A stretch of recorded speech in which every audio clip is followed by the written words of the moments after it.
We'll Yeah, go. yeah, Yeah, no I worries. think it's good. Let me. Yes. Everyone, keep talking. Perfect. It's all right. This is the Perfect. first Thanks, one. Deadpan. Thank you, We're Dog good. Mike. It's This not is a con if it doesn't have weird starting moments. exactly. So y'all, we were going ahead and introducing and saying hi, welcome to Aw Shucks. We are super happy to have you here. Sorry about the technical issues. We hope that will be the only one for the show, but we need to christen everything with the technical issues, so it needs to start off that way. But hopefully everything will be smooth sailing. And if you guys ever see anything wrong with our stream or anything else, just please go ahead and let us know in the chat, and we'll try to address it as quickly as possible. But anyways, thank you so much for being here. We are super excited to be here at Aw Shucks this weekend. We're going to be streaming all weekend. We have awesome guests lined up throughout the entire week. And, or weekend. It can only go on 3 days or I'm just going to explode. So, Lindsay's going to go ahead and introduce our first guest. And take it away, Lindsay. Yeah, so welcome to Aw Shucks. We're so excited. This is the first event, the first thing we're doing. We're kicking it off, and we're doing it with someone that you've probably seen on Geek and Sundry's Game to Game. He's an amazing writer, content creator, board gamer, streamer. This is Ruel. Thanks for having me, Lindsay and Isaac. I really appreciate it. And I want to shout out to everyone in chat. You know, what I love about especially Twitch chat, it's so interactive and they're always on top of the audio and video game. You know, it's like the second something goes on, like they let you know. It's awesome. So thank you, Twitch chat. Yeah, we appreciate everybody that's willing to tell us to do better. Yeah. The whole board game industry is built on people telling us to do better. It's the only way it would ever work. Right. Ruel, well, thank you so much for being on. We're super excited to have you. How's your week been? How have you been doing? Good. I, you know, before we came on air, I was talking about how I just got my second dose of the vaccine. So I'm super excited. Yes. You know, we're that light at the end of the tunnel, it's getting closer and closer, so we can actually see our friends again and play games again. Yes. I'm very fortunate because I have my wife and our daughter. I can play games with them, but I miss my friends too, you know. Yeah. Although we have this awesome digital con that we're all doing, we cannot wait until things return to physically playing board games and physically getting together with people. So we're super excited for you. And I just got my second dose. Lindsay, yours is coming up too. Next week. And Lindsay and I haven't seen each other at all since we started the business, which is crazy. Weird. Yeah, it's just really weird. Seriously, my mind is blown right now. Y'all started this company and haven't seen. Oh my gosh! That's right. Kudos to both of you. Yeah. Wow. Thank God for decent internet connection. Yeah. Because otherwise that'd be impossible. But yeah, it's been a crazy roller coaster, but it's been a lot of fun too. And honestly, like, it's uplifted me quite a bit.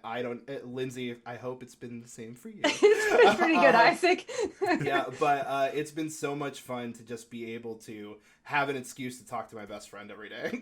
That's so cool. Great. Nice. My board game spending budget shot up as soon as we started the company because we started talking about board games all the time, and I'm like, oh right, I love board games more than anything in the world, and I just started buying everything Isaac talked about.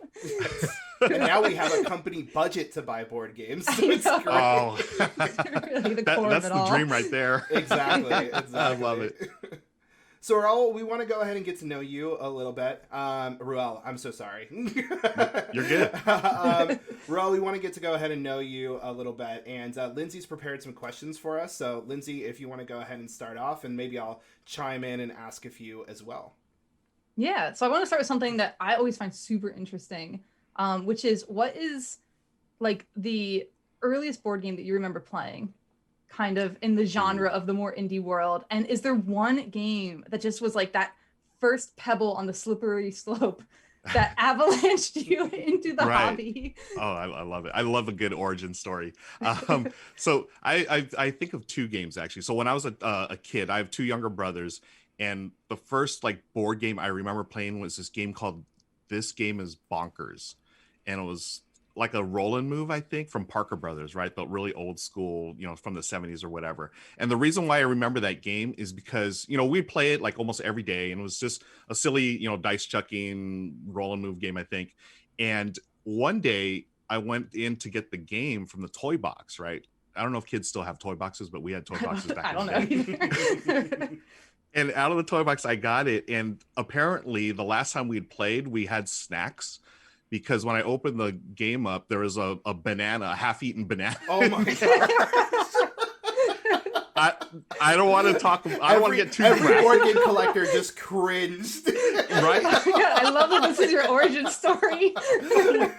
and from that day on, my brothers and I, we called that game Banana Bonkers. It was Banana Bonkers from that day. Well, at least you got that awesome nickname. I love it. Yeah.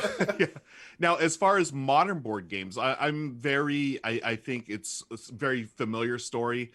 Back in 2016, 5 years ago, I started watching a show called Tabletop on YouTube with Will Wheaton. And, it was just one of those random things. I found like, oh, look, the dude from Star Trek Next Generation, he's playing board games. What the heck? And I watched a bunch of episodes, and I ended up buying Pandemic. And that was the game that hooked me. I had never played a cooperative game. I'd never played a game that was so thematic. And I was just blown away by it. Now, I played it. My wife, Michelle, I said, hey, we got to play this game. This is the one we saw on YouTube. And she loved the theme, but she wasn't really in the mechanism. So I just soloed it for like a month straight. Oh, wow. I was just, yeah. So not only that was my introduction to modern board games, but also to solo gaming, the only solo game I'd played until then was like Solitaire, Klondike with the cards. But then the following month, I kept watching Tabletop. I was like, oh, Ticket to Ride, that looks fun. I think Michelle would be into that. So I got Ticket to Ride, and that's the one that hooked my family. We were all about Ticket to Ride. I always tell this story. I have to share it. Michelle kicked my butt 7 games in a row. She won 7 games in a row. It's the most anyone between us two has ever had like that big of a streak. She'll never let me forget it, and I never forget it as well. So. That's a good way to make sure your wife is going to be hooked on games. Right, yeah. You don't have that streak. Like, it's very strategic. Yeah, right. It's funny too. It's ironic because I remember, I think it might have been like about halfway through the streak. It was our date night, right? Every day for a week straight, we'd come home, play Ticket to Ride, maybe twice a night sometimes. And I had a beer, and the name of the beer was Arrogant Bastard. Oh, I love Arrogant Bastard. Yeah, right, from Stone So Brewery. good. And, I would drink that beer, and Michelle would be like, you lost again. I'm like, I got to get rid of this beer, But yeah, so that was, as a child, Banana Bonkers, and then as an adult, Pandemic were my games of choice. So Awesome. this is kind of jumping ahead in your story a little bit, but Tabletop was on Geek and Sundry. That's kind of almost how it started a little bit, and you ended up on Geek and Sundry. So what was that like? Like, what was it like to end up on the channel that started your passion for the industry? I love this question. It's just, I was so blown away by it. Like, so I started in 2016. I was playing games, and I'm a technical writer by trade. That's what I did for many years. And as I got into the hobby, not only was I buying every game that I could, but also as a writer, I was like, hey, there's some websites out there. I started reading reviews and checking out videos, and then there was a website called I Slay the Dragon, which I was a fan of. I really liked their content, and they posted one day, they tweeted out, hey, we're looking for someone to do our news column. So I was like, hey, cool. I submitted some pieces. They said, yeah, they brought me on. So I started doing the news for islaythedragon.com. And that led to just other opportunities. I started, contributing to other sites. And finally, it was through a friend of a friend here in LA, someone that worked for Geek and Sundry, actually the parent company, Legendary Entertainment. They said, hey, Geek and Sundry is looking for writers. I was like, oh, what the heck? I love Geek and Sundry. I sent on some samples, and they hired me right away. They said, first week I got 5 assignments, like talk to 5 different. Wow. Yeah, it was just like they just totally threw me in the fire. I was like, yeah, I love it. There's no mercy. Yeah, we really needed a writer. It was a really neat series that they brought me on for. I had to look at 5 different store owners across the U.S. and just talk about like their journey, like how did they start, their stores. And I was like, oh, this is really interesting. Like, I remember one guy, he actually gave up a profession like in the medical field. Like I don't know if he was a doctor or a nurse or something, but he was so passionate about games. He took everything he knew and just said, hey, I'm going to play. I want to start a store. And his store is like still successful this day, somewhere in Chicago, I think. Awesome. But it was really neat. Just meeting people and learning their stories, and to be able to do that for Geek and Sundry was a huge thing for me. And as I'm writing I think I was writing for them for about a year, and my editor at the time, Terry, she said, hey, would you want to be on Game the Game? I was like, yeah. I love Becca Scott. I love her show. And, they gave me a date and time. And I was like, oh, wow. It's actually like an actual studio. And, my favorite thing of it, I'm not going to lie, is they fed us. Like they had like a lunch spread. And I was like, oh, you're going to pay me and you're going to feed me? I mean, can y'all just hire me right now? Yeah, so that was such a really interesting thing. And just spending the day, Becca, I mean, I don't know if she knew I was nervous, but she made me feel so at home, and like the entire staff was like totally professional, and it was just so much fun.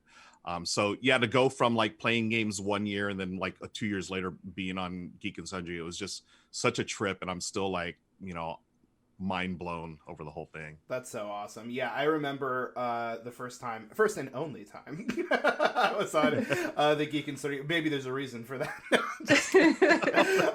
But yeah, like going and seeing like this entire production that they had set up, the studio that they had set up, like I was just like, oh my gosh, like this is real. What's happening in the board game industry? This is amazing. I know, it's crazy. And it was, everybody on their team was just so kind, made you feel so at home, and we had such a good time when we were on. So that's great. That's so awesome that you got to have that kind of full circle. Those moments are just so surreal, and that's awesome. Yeah, and it really. This hobby, as much as I love playing games and everything, it really is about connecting with people. And, not only at home with my family, hey, we spend quality family time over, playing games and stuff, but also making new friends and meeting people. And, the staff over at Geek and Sundry, I mean, I was fortunate to become friends with a few of them. And, we've had, game days and stuff. And, it's so cool to hang out with creative people like that. I'm just constantly inspired and just amazed by their talents. So my very hope grateful as we continue growing in the industry is that we still keep this level of like accessibility that we have with everybody that's kind of involved in it. And it's so awesome, and how supportive and how kind of like family like it feels to just interact with so much of the community. And that's why, like, I think as much as like, we've been missing conventions for, the new games and the new things that we can interact with, and the kind of the buzz that happens around them. It's always, going to a convention always feels like coming home because of how many people we get to go ahead and interact with, that we just only see at shows throughout the year. And it's been such a sadness that we can't, interact with people in person. But it's so cool also how many friends and how many new people that Lindsay and I have had the opportunity to meet, even in this digital space. So I can't believe how many people we've met just during COVID. Mm-hmm. Like, I can't believe like how many friends we still made. It's amazing. Yeah. And that's what's cool about these digital cons too. It's giving opportunities to people who can't always make, conventions in real life. True. Right? Number one, the travel costs and just the cost of conventions. This, it really levels out the playing field where everyone, hey, we can all go to this convention and, meet other people and play games and check out all the latest hotness. So that's one thing I am grateful for the digital age. I mean, imagine being stuck in a pandemic without the internet. Like, I don't know how we would do it. Yeah. Though there are some days where I'm like, I need to get away. Right. Yeah. Totally. I am not gonna lie, but like through all of like the COVID and stuff and all the video calls we've done, every time we still have a video call, I kind of think of Star Trek a little bit, being like, I live in a little Star Trek world. Like, I love it. That yes. is the level of nerd I am. Where I'm still like, oh, this is what I dreamed about as a kid, being able to do a video call with someone because So of awesome. Star Trek. You know, Lindsay, you have made it so, right? Yeah, I mean, so. All right, so I'm gonna ask this next question. Doesn't have anything to do with board games, but it's very important to me that this question gets asked before we run out of time. So we're gonna go right to it, and that is, I heard that you're a foodie. Is that true? It is. It Is is. it? So, my wife and I, so you know, we do board games. We love the board game hobby, but we also love, and this has been really tough with COVID, but we love taking little food tours. Our thing is, so we're about an hour east of Los Angeles. So what we would regularly do before the pandemic, we'd hop on the train and go to different neighborhoods in LA and just walk around. And, you know, we're both Yelpers, you know, we'll just check out, you know, restaurants or, you know, little holes in the walls and just sample the local fare. You know, it's like we would go to one neighborhood and, you know, maybe it'd be like Asian, a lot of Asian restaurants. We'd try, you know, all the different foods there. Go to another neighborhood that'd be predominantly Latino and try the, you know, foods there. We love that. We're Yelpers. We do the things. We love to cook. She's a better cook than I am, but we still, you know, love to do it. And my dream was, and this was something we were talking about, we didn't get to do it, but hopefully next year we'll do it. We want to take the train out to LA with friends and do a food tour. And on the train, while we're on the train, we want to play board games. So it's like a game and food tour. And of course, we're going to play Ticket to Ride on the train and, you know, all the train games. All the train games. And, you know, I wanted to go get sushi and then we could play Sushi Go, you know, stuff like that. Perfect. Yeah, like a thematic tour. But yeah, we are foodies. We love doing, you know, we'll do the wine tours up in Napa. We did one a couple of years ago, which was fantastic. And yeah, you know, it just comes down, I just like to eat and... I know. I mean, I'm asking because like we really like food. Yes. So I mean, I love board games, but I need to know like what is the best food experience you've ever had?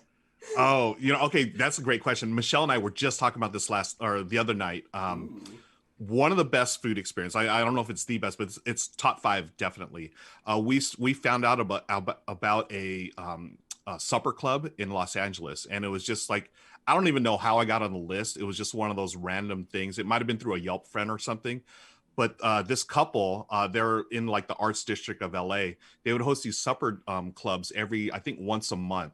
And they would bring in like a chef or one of their friends that was in the industry. And they'd just cook food and they'd have this big communal table for about a dozen, maybe 15 of us. And it was like a 4-hour event. They would totally, it was so amazing. Like the last time we went, it was a Korean American chef and he did this dish. It was my mouth is watering right now. He cooked a brisket for I think it was 18 hours, smoked brisket, and also another thing. But he combined it to make brisket fried rice, and it was with kimchi in a cast iron skillet. It's one of the greatest things I've ever eaten in my life. I have dreams of this, and. Michelle and I went and, you know, it was like one, you know, just hang out and you got to meet all these different people from all different parts of LA.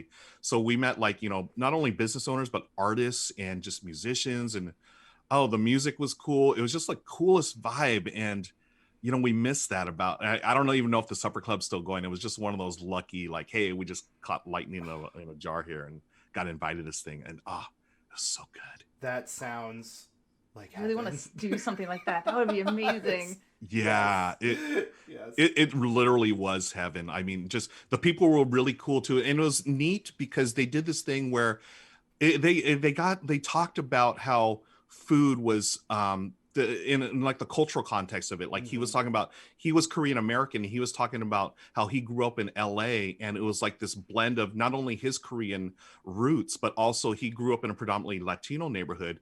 So, you know, here in LA, the big fusion food was the Kogi trucks. Roy Choi, he was a chef that basically started the food truck craze like 10, 15 years ago, because he took his Korean influence, the Korean barbecue, and put it in a taco. And that was his, that was his thing. Minds. It was sublime. And so when we did the supper club, they were talking about the same thing, how all these things, especially in LA, all these influences, it literally was like a melting pot.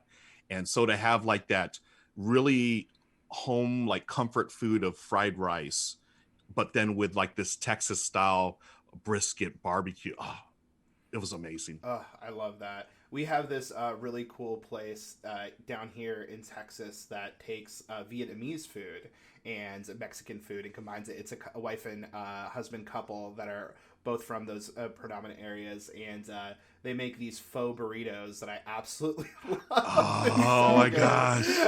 So I love that kind of fusion. Yeah. So there's just... there's so many things I miss about going to restaurants. Conventions is another place that Lindsay and I would always... We have this other friend, Laura, who would always like look up the perfect places for us to go try out, and we just like show up and buy everything. Almost to an irresponsible amount. We're very irresponsible with our spending when it comes to food. Oh, it's so good. I don't know, Isaac, if you want me to tell people, but it doesn't matter because I'm going to start telling people this. But we have this idea that we want to do probably next year called Gourmet Gauntlet, where we record like a food cooking show where we show people how to cook a really cool game night for their friends. And then we invite our friends to come over and play games. And you are totally invited if you ever want to be on Gourmet Gauntlet. Like, we will cook some really cool food. We'll play a great game night.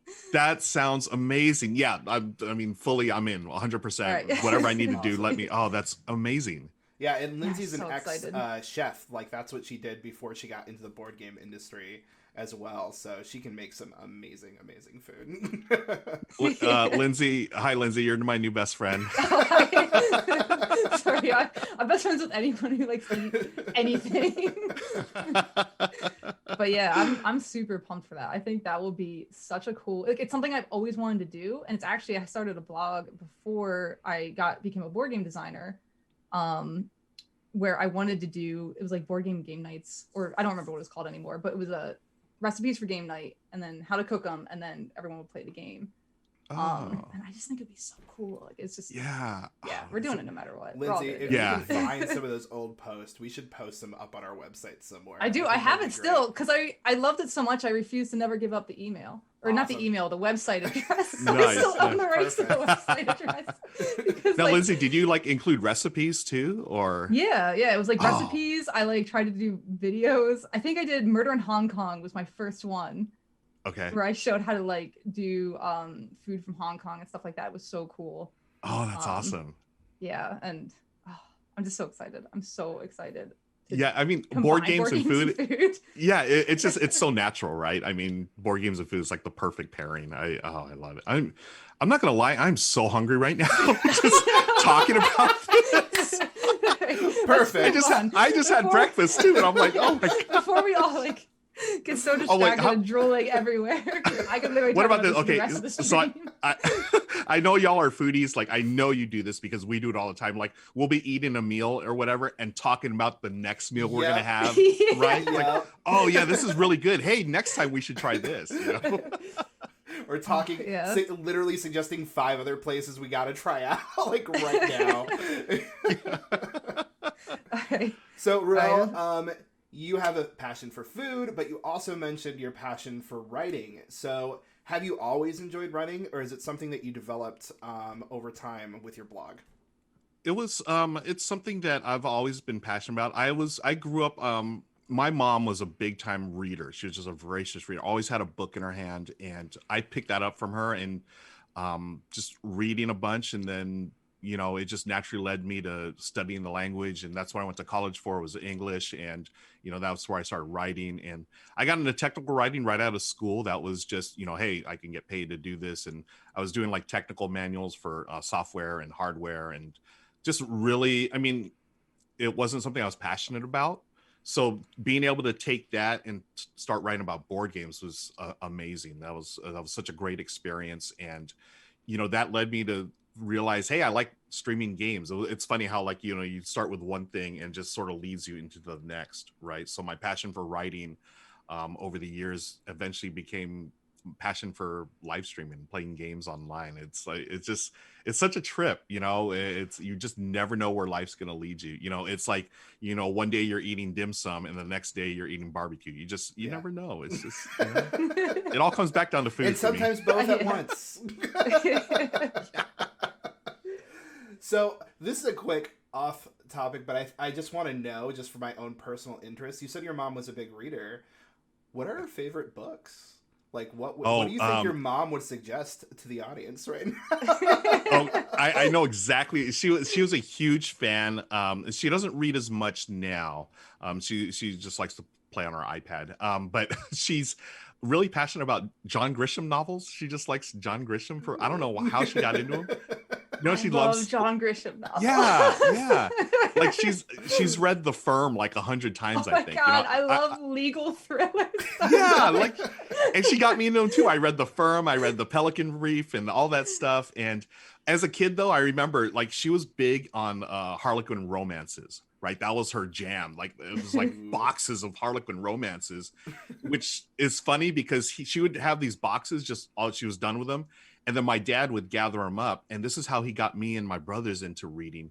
He would take all boxes of books. We'd go to our local bookstore and trade them in for credit. So we'd have store credit at the used bookstore. And my brothers and I, we'd end up buying stacks of comic books. So that's how I became like a, you know, Spider-Man, Batman, Superman, all the superheroes I got into because of my mom and dad. My mom's leftover books turned into credit, and my dad flipped those books into comic books for his kids. So, aww. Yeah, shout out to my folks, you know. Your mom is the only other person I've ever known that has read The Firm more than once, other than myself. Oh, really? Oh, yeah. And also The Pelican Brief. Yeah, and I remember when the movie came out, she was so fired up. You know, she loved Tom Cruise, and for Tom Cruise to play, you know, what's his name, Mitch in The Firm, she was just so ecstatic over that. And so cool. I think she may still have the VHS tape of that, if I'm not mistaken. Aww. Awesome. Are we doing audio good? I think we're doing good. Oh, okay, Yeah. cool. Sorry, I was just checking the time because I know you have a hard stop. I'm going to scroll through the chat real quick and see if any questions have popped up there. But Lindsay, if you want to go ahead and start off on another one, you're more than welcome to. Yeah. So kind of with COVID and everything, you know, everything's kind of paused, everything's kind of stopped. It feels almost like there's a chance to kind of reset the way the conventions are run, or evaluate what we've done before and stuff. And I was just curious, moving forward, what are some of the things that you think could be done better or would be really cool as far as conventions or even what companies are doing now that we kind of have this natural restarting point? Yeah, I know early on last year it was a bit rough for conventions to, you know, adapt to this, you know, to the digital conventions, and I think we're all in a learning process, you know, figuring out what works best and what doesn't work, and it's constantly evolving. I think for publishers, you know, they just need, well, I don't know. It's a tough question because something that worked last convention might not work this convention, you know, and as we move forward, you know, we're all learning the technology and we're all trying to figure out ways to use it. I mean, stuff like, I think it's Clubhouse. That's like the big thing these days. Like, yeah, I don't know. You know, what it is, and like, I know how it's the can big thing these days. Yeah, I don't use it, you know, because I don't have an iPhone. I'm an Android guy. So how are we going to use that in the future? For me, it's just being open to this stuff, because I look at this. I had never done a Twitch stream for, like, last year. If you would have asked me, you know, I'd watched some Twitch streams, but I'd never done one. So last year, I you know, because of the pandemic, I couldn't go to the studios anymore to shoot these shows. I was like, I'll just do it at home. And I literally had my phone on a tripod with like duct tape. And I pressed Facebook Live. I pressed let's go live, and hi, we're gonna play a game now. You know, and it's just, I think it's similar in, like, we just have to adapt to the technology and see what works. I think what's cool is seeing all the publishers have their own Discords up and going during the convention, because to me the Discords have a really similar feel to the conventions, because everyone's there and they're talking, and there's different channels. Hey, let's play this game, or hey, maybe we can talk about some role-playing games in this channel. And that to me has a very similar feel to the conventions, like those hallway conversations you have. You just sort of run into someone in the hallway. Oh, hey, what's up, blah blah blah. And a little bit of that feel is in Discord as well. Like you can have like something going on Twitch or YouTube or whatever, like a panel, and then at the same time Discord, hey, let's chat about this or that. So it's not, I'm all about that connection in real life, the face to face. But since we don't have that now, I think there is some of that that's available here on the digital platforms. Mm-hmm. That's cool. Yeah, it's interesting because like Lindsay and I have been very much trying to adapt in that way too. Like one of the things being the operative word here. One of the things that we I don't think we necessarily, like when we were first envisioning the thought of Rose Gauntlet, I don't think we first envisioned having a Twitch channel, right? We had constantly talked about the possibilities of like YouTube series and things that we wanted to do like together in the same space. We felt like that would be the most comfortable for us, but obviously Lindsay's in Michigan, I'm in Texas. That's not a possibility right now.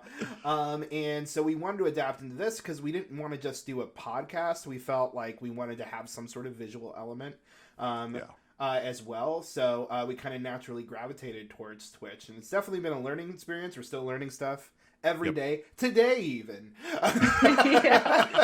I also want to point out that like don't underestimate how much we wanted to play video games while we talk. That was another big factor. And it's been actually very cathartic. It's been nice. It's something we look forward to every single week because we just get to kind of play our games, unload, chat with the audience, and it is a way. It's been a fun way to kind of connect with people. So I never thought that I would feel that way about Twitch, but it's funny how things evolve and things change.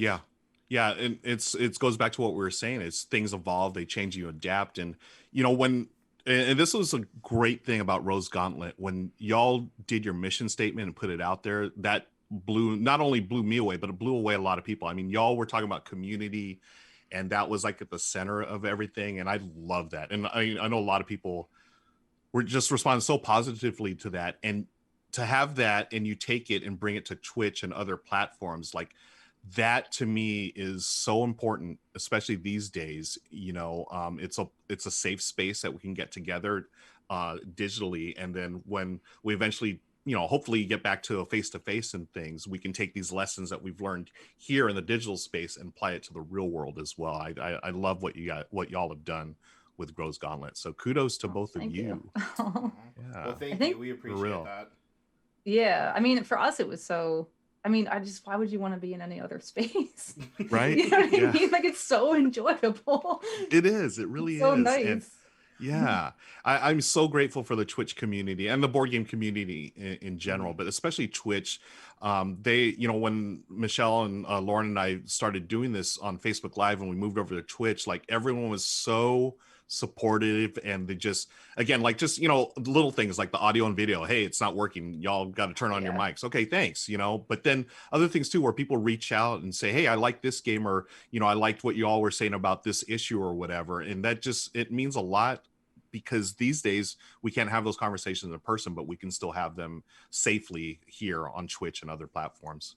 Right. Mm-hmm. And Lindsay and I are both incredibly excited about the community that we've already been able to cultivate, but it's going to be interesting as we transition as well, because that's one of the things about like growing your audience, but also trying to make them feel like they're part of the company in as well, and trying to give that access to them. And Twitch has just been such a great ability to be able to interact with them, talk to them, play with them. And we want to continue evolving and allowing ourselves to have more opportunities in which we open those doors for them, and let them know a little bit more about the behind the scenes things that are going on, so they can understand like what are the ups and downs of our company and how we navigate through them, as well as how we're navigating through what's going on right now with the pandemic and everything else, but also the things that we'll be facing in the future as we transition back to some sense of normalcy. So we're really excited to have that journey with everyone, but it has been an interesting one to navigate, and we're just happy that we've been able to actually have that somewhat sense of community, because Lindsay and I were both kind of uncomfortable being online personalities in the beginning. We were far more comfortable doing things in person, giving people that feeling in person. So it's been something that we've definitely transitioned to, but I think it's we appreciate that you've already felt that, and it's definitely been felt that people are feeling the same way online. So thank you. That you want to be part of it. It's really exciting. Yeah. You know, like just that people are like, not just that they like it, but that they want to be involved and respond and, you know, keep perpetuating it is really cool. Yeah. I mean, it's, you know, people gravitate towards certain people. They appreciate, they can tell when it's real, you know, like y'all are, y'all aren't just, you know, putting cardboard in boxes and shipping it out. No, this is like your passion. Like they respond to that, you know, and for you to do this online, you know, quote unquote, become these online personalities, that's a great thing. You know, it's like, hey, you can connect with, you know, not only friends, but, you know, customers or whatever you want to say, your community, right? And connect with them in a way that's, you know, that we can't do in person right now, but it's still something, hey, you know, we're going to show a little bit behind the scenes and stuff here. I think that's a really neat thing. And I'm always interested in seeing that stuff. Like, hey, you know, all these great games that I play, you know, it's really neat to see the people who actually produce them. Right. Because like, you know, like you have like, I don't know, like a musician, they write a song, you sort of you can find out who they are and stuff. But as far as board game designers, sometimes I think we forget it's not a company putting out these games, it's people putting these games, you know? Yeah. Well, we only have a few more minutes with you, and we want to go ahead and make sure that we get some more of our questions in. In the chat, if you guys have any more questions for Ruel, please feel free to ask them. I kind of scrolled through real quick, and it's mostly you guys are conversing with each other, which is great. We love that. That's awesome. But if you guys have, I can probably get one question in real quick before the end. But we have two more that I want to make sure that we ask. So Lindsay had checked out that you are a big Star Wars fan. And with everything that's cumulated over the last few years, that was what my detective skills came to. What about that story in particular has connected with you? Was it more about when you were young, or was it older? Do you think the medium of board games has a potential to connect in a similar way to other people? Second part of that question, absolutely. I feel board games definitely 100% have that ability to connect people in that way, where it's this, oh my gosh, how do you call it? This love, this passion for it. I think about Star Wars again, going back to my childhood, you know, my parents took me to see that first movie, and then it's become a generational thing. You know, I love that movie because I mean, it's Star Wars, right? You've got aliens and, you know, spaceships and stuff like that. Cool. Right. Wookiees and Ewoks. And now it's, you know, got to the point where I can share that with my nieces and nephew, which was amazing. And I had to like, you know, for a while, I was like one of those stupid Star Wars fans, like original trilogy only. You know, I don't like this, you know, CGI, all that. No, I want practical effects. But then when I was trying to get my niece and nephew to watch it, they weren't really into it. I was like, why aren't they loving this as much as I did? And I realized, you know, they have a different gateway into it. They had Lego Star Wars. I was like, okay, that's your gateway. That's cool. Like, I'm not going to say, no, don't watch that first. Like, whatever you can, you know, whatever gets you into the story, that's great. That's fine by me. And then we ended up watching, I took my niece and nephews to go see, you know, the new trilogy, you know, and to share that. And we actually took my mom and dad. So we had 3 generations of Star Wars fans. And it's like, it was like the best thing ever, you know? And it's like, you know, gosh, it's just something I love sharing that passion for stories and characters and stuff. And I think it's a similar thing to board games, right? Where, you know, if I'm playing Dead of Winter, you know, I'm loving these characters in this story. I can share that with people. Well, I love that you took that approach that, you know, there are different ways to introduce different people at different points in time. I know that Eric Lang has very much been championing that and trying to get that out in the industry. And a lot of his designs have been transitioning to try to be more of a designer that's going to be able to reach a wider audience and kind of introduce people into the industry more than making kind of these epic, larger scale things that are for more of the whales of the industry. Right. But yeah, I think if we learn more of that as a human race, people can get connected to different things and stories if you let them, but maybe sometimes they'll need to have different avenues or different ways of being able to take advantage of that. But before we close here, we did get a question in the chat, one from Panda Angel, who we will have on Sunday, which is awesome. I know, I'm so excited. If you could only eat one type of food for the rest of your life, what would it be? And that sounds like torture to me, honestly. I want to never know. Same. Yeah. I am an omni gamer. I love all types of games. I'm also an omni eater. I love all types of food. So, that's such a tough question. Off the top of my head, it's going to be one of two things. Either sinigang, which is a Filipino dish, which is like a soup dish, which got some sour elements to it, some tamarind, or it's going to be my mom's chicken adobo, which is adobo is classic Filipino dish with chicken. It's like national dish of the Philippines, and the way my mom makes it is the best. That's a fact. I'm not going to hear anything else. Awesome. Well, Ruel, thank you so much for being with us here today. Lastly, we like to close with a more personal question. Lindsay and I are currently working on a game called Life After Dungeon. In Life After Dungeon, our story deals with death and the impact of the life that you have left behind on the world. To gain more perspective on this subject, we like to ask our guests in closing, how would you like to, when you leave this world, how would you like to be remembered? Wow. That's a fantastic question. That is a great question. I would like to be remembered as someone that brought joy to other people's lives. I think I think that'd be an okay way to be remembered, you know, whether it's my family, friends, or whoever. I just, you know, we had a good time, you know, that's it. Real simple. I love that. Yeah. We played great games together. We ate great food together. That's what it's all about. Fantastic. Well, thank you so much for being on our show today. We really appreciate you spending your time with us and being the first person on our Shucks. This was so much fun. Like, this was a great first one. Like, fantastic. Lindsay, Isaac, thank you so much. I really appreciate you having me on, and I'm wishing both of you the biggest success with Rose Gauntlet. I think what you're all doing is awesome, and I can't wait to see what else is down the road for you, both of you. Thank you. And if people want to find you online, where can they find you? They can find me at Ruel Gaviola on all the socials, and I also do Instagram at Gaming with Ruel. I stream 2 to 3 times here on Twitch, play board games, sometimes video games, but mainly board games. And you can also find me doing stuff for the American Tabletop Wars, the Tabletop Writers Guild.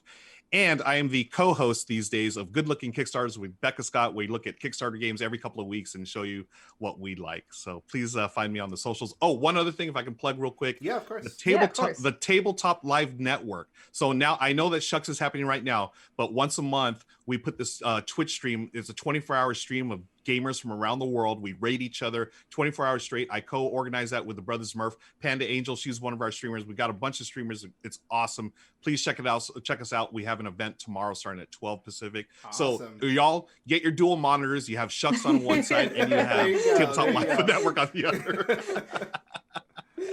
Well, thank you again so much for being on, and thank you to everyone that tuned in.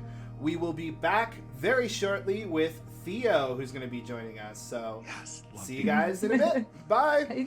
Thank you. Bye, everybody. All right, we have stopped streaming.